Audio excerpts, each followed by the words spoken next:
नहीं है, बंद कर दो, हमारी तो मांग है बंद कर दो, बाबा साहब की मांग है बंद कर दो। बाबा साहब ने कहा था 10 साल के लिए दिया है, 10 साल के बाद बंद कर दो। बाबा साहब ने 10 साल का पॉलिटिकल रिजर्वेशन कहा था। बाबा साहब ने कहा था ये जाने वाला, इसके पीछे मत लगो। क्यों सरकार इसको हर 10 साल के बाद बढ़ाती है? एक तरफ हमारा एजुकेशनल रिजर्वेशन बंद करवा रहे हो, एक तरफ हमारा सर्विस वाला रिजर्वेशन बंद करवा रहे हो, लेकिन पॉलिटिकल रिजर्वेशन बढ़ाते जा रहे हो। क्यों? क्योंकि सर्विस में रिजर्वेशन मिलने के बाद, एजुकेशन में रिजर्वेशन मिलने के बाद बाबा साहब के सिपाही पैदा होते हैं, बाबा साहब के विचारधारा वाले लोग तैयार होते हैं, लेकिन पॉलिटिकल रिजर्वेशन कंटिन्यू करने के बाद दलाल पैदा होते हैं। इसलिए इनको दलाल चाहिए, आपका सिपाही नहीं चाहिए। इसलिए पॉलिटिकल रिजर्वेशन हर 10 साल के बाद, अभी 6 महीने पहले इन्होंने कंटिन्यू किया है वापस 10 साल के लिए। वहां से आठवले निकलते हैं ना, वहां से पासवान निकलते हैं, वहां से उदित राज निकलते हैं। इसलिए वो चाहिए उनको।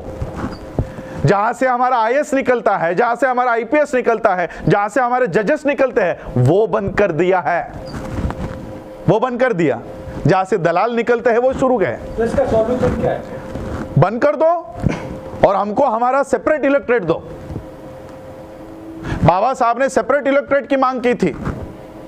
आज एससी के सीटों पे कौन वोट डालते हैं? और जो हिंदू फेवर का हो, ब्राह्मण फेवर का हो, उसी को एससी का गधा चुनकर आ सकता है, लेकिन एक कर्तव्यगार व्यक्ति एससी की सीट से चुनकर नहीं आ सकता। कितनी एससी के सीट से मुझे बताओ कि बीएसपी जीतकर आई है?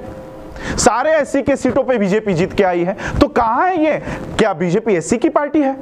क्या डिसीजन मेकिंग में एससी का कोई भी एक आदमी बीजेपी के उस बॉडी पर है? यानी एससी के जगहों पर किसका कब्जा है? बीजेपी का। क्या बीजेपी एससी की पार्टी है? क्या कांग्रेस एससी की पार्टी है? एससी की पार्टी कौन है? बीएसपी है। तो बीएसपी को एससी की जगह पर भी आप चुनकर नहीं आने देते, तो यानी जो हमारा था वो भी आपने ले लिया। बीएसपी हमारी पार्टी है, वहां से तो एससी के कैंडिडेट्स को चुनकर आने देना चाहिए था, वहां से भी बीएसपी को निकाल दिया। तो कहां रहा रिजर्वेशन? हमारा ये रिजर्वेशन नहीं है, रिप्रेजेंटेशन है। मुझे बताओ उस संसद में एससी का प्रतिनिधित्व कौन कर रहा है? मुझे बताओ। रिजर्वेशन छोड़ दो कि 30 सीटें आपके लिए रिजर्व है, रिजर्वेशन छोड़ दो, रिप्रेजेंटेशन की बात करो। कितने लोग एससी के ऊपर अन्याय हुआ, किसने इस्तीफा दिया? प्रतिनिधि कौन है हमारा प्रतिनिधि? अगर हमको प्रतिनिधि रास्तों के ऊपर ही चुनना है, देखो मैं आज आप लोगों के माध्यम से इस देश के प्रधानमंत्री को चेतावनी देना चाहता हूं। मैं अपने शब्दों को पूरी तरह से होश हवास में इस्तेमाल कर रहा हूं। मैं इस देश के प्रधानमंत्री को चेतावनी देना चाहता हूं, आप संसद में बहुमत में होंगे, आप राज्यसभा में बहुमत में होंगे, लेकिन देश में हम बहुमत में हैं। देश में हमारी संख्या ज्यादा है। अगर इस देश के संविधान को उसके साथ खिलवाड़ करने की कोशिश की, एक भी एमएलए और एक भी एमपी को रास्तों के ऊपर घूमने नहीं देंगे। ये वो दलाल है जो हमारी बात करने के लिए अंदर भेजा है, वो चुप बैठा है। लेकिन हम बाबा साहब के संविधान को मानने वाले लोग हैं। इसलिए मैं मोदी जी को बोलना चाहता हूं कि ऐसे नौबत पर हमको उतरने के लिए मत दीजिए। इस देश के मार्शल हम लोग हैं। मैं मिलिट्री के खानदान से हूं।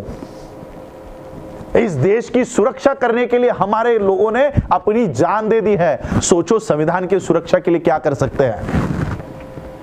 और इसलिए मैं आज आप लोगों के माध्यम से इनको बताना चाहता हूं।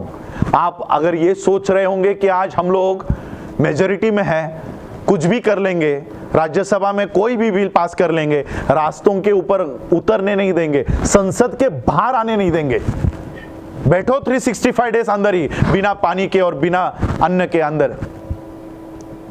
अगर संसद के अंदर इस तरह से खिलवाड़ होता है, संसद के बाहर गिरने नहीं देंगे।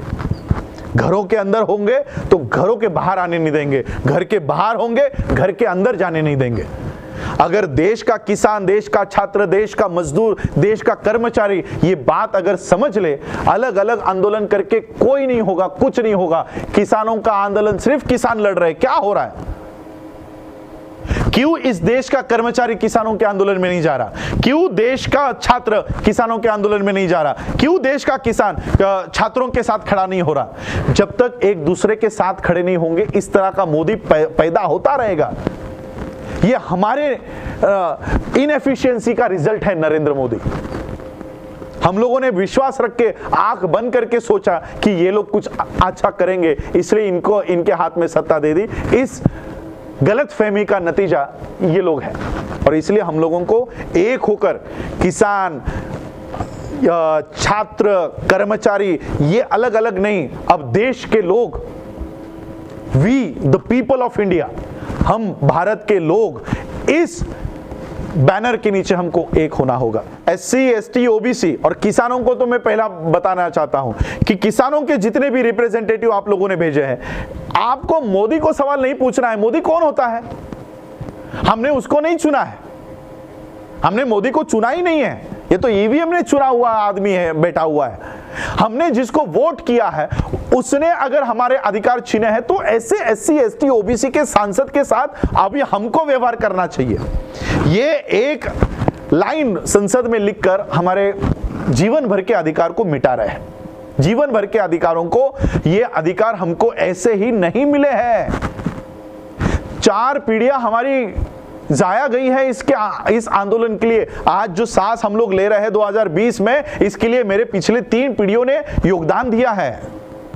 अगर आज हमने ये नहीं बचाया तो हमारे अगले पीढ़ियों को ना तो नौकरियां रहेंगी, ना तो एजुकेशन रहेगा, और ना ही सेफ्टी रहेगी। बाबा साहब इनको सांसद नहीं कहते, बाबा साहब इनको एजेंट कहते हैं कि ऐसे लोगों को वहां पर बिठाया दिया गया है जो आज एससी के ऊपर अत्याचार भी हो ना तो उसके ऊपर आवाज तक नहीं उठाते।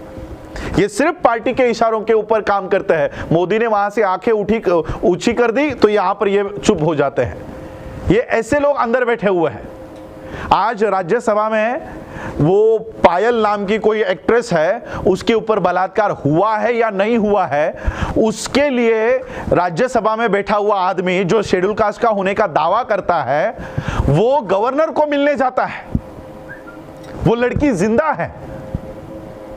आज पायल, हमारी मनीषा की हत्या हो जाती है, गैंगरेप हो जाता है, उसकी बॉडी को जलाया जाता है। क्यों? इस गवर्नर को मिलने की आप में हिम्मत नहीं है? तो ये कौन है? एससी को आप इसको एससी समझोगे? ये एससी नहीं है। तो ये की क्या जरूरत है? नहीं है, बंद कर दो। हमारी तो मांग है, बंद कर दो। बाबा साहब की मांग है, बंद कर दो। बाबा साहब ने कहा था 10 साल के लिए दिया है, 10 साल के बाद बंद कर दो।